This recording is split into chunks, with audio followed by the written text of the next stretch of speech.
Well, how do you handicap the quarterback carousel over the next 6 weeks, combine and draft? Because again, at the combine, we'll talk.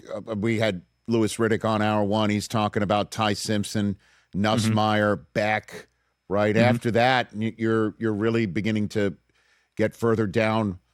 One would think a draft list, and then free agency. Stafford's not in this mix. Rodgers, if he's in it, he's only going to one team. How do you see it, Ben? Yeah, it's Lewis's job to hype up the Nussmeiers and the Becks of the world. It's my job to be like, listen, we're trading for Spencer Rattler before we're drafting one of these guys.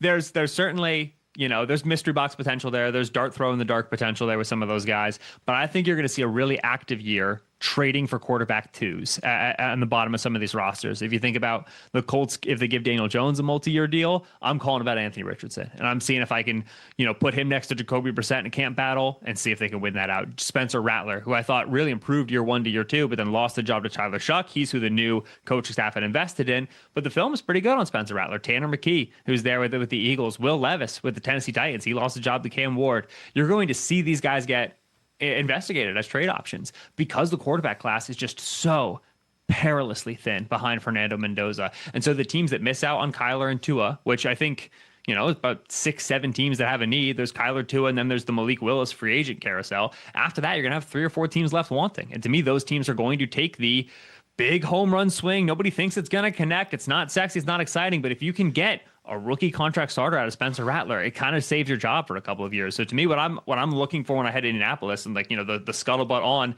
some of these young quarterback twos who aren't going to break into quarterback one in their own team, but can I go trade a middle round pick for them instead of, spending it on a Carson Beck? Tell me the teams that are going to do that. And, because that's a gamble, man. I understand you're like, hey, can't battle between Jacoby Brissett and Anthony Richardson. Or, it doesn't get you fired up, does it? Or can't battle between veteran and Tanner McKee or whatever. I mean, it could make sense on paper, and it could make sense in a room where you're stacking players on a board or on a grease board, but then you got to sell it to a fan base, and you got to play football with it with a head coach that needs to win games more likely than not. Give me the teams that would take a flyer on your methodology right there, Ben Solak. So I think Miami has to take a lot of cap lumps this year in order to get off the Tua deal. And we already know they're moving on from Tyreek Hill. They might be trading more players. So I think Miami is going to be a team that tries to be in the Malik Willis sweepstakes. John Eric Sullivan, he's from Green Bay. Yeah, that's one thing. That's one thing. Yeah. Malik Willis, you had me at hello there. Honestly, I think he's going to have his choices. And I think he's going to have teams that are like, we want you, and he'll be like, yeah, the roster's not there. I don't know about the coach. Like, I think he's going to have choices this time around. I 100% agree. I'm like, which team is going to say, I will, instead of drafting a kid, I'd rather take a flyer and see if he's my next one or a bridge quarterback even. Like, who's going to do that?